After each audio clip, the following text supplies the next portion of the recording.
Penarth, a small town, but one with many landmarks.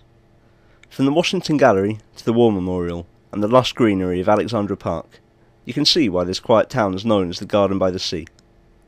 But another of Penarth's focal points is in danger of extinction, and that's the Pavilion at Penarth Pier.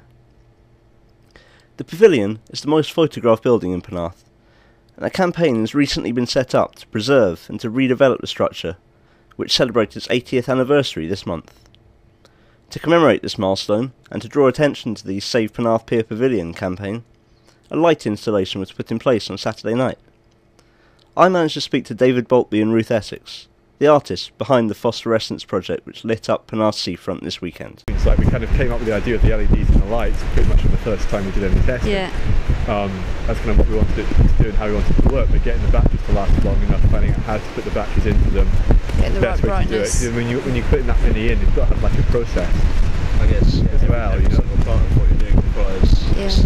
Yeah, because I mean, if you're just doing 10, it's kind of fine, but if you're doing like 100 many, you know, you kind of say, well, that's maybe, if it's like, say it's like 10 minutes in balloon, that's a lot of time that you got to sort of say, right, well, how can we kind of make it really slick, how can we make it so that, you know, you can't test every one, so kind of what process you're going to have to kind of make sure that the vast majority work. David and Ruth were invited to create the installation by Photo Gallery at Turner House, who wanted a grand project to bring to an end their Vision On season. And it took plenty of research and testing before the project could be given the go-ahead.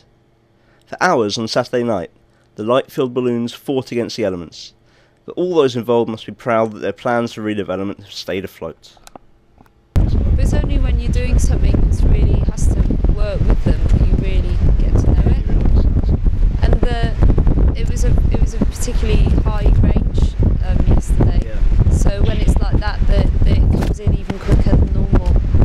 So it was, the tide turned and then we were up against it for the first bit, installing everything. The event was a great success, with artists and families from the area coming together to lend a hand, and the results really helped draw attention to the situation facing the pavilion.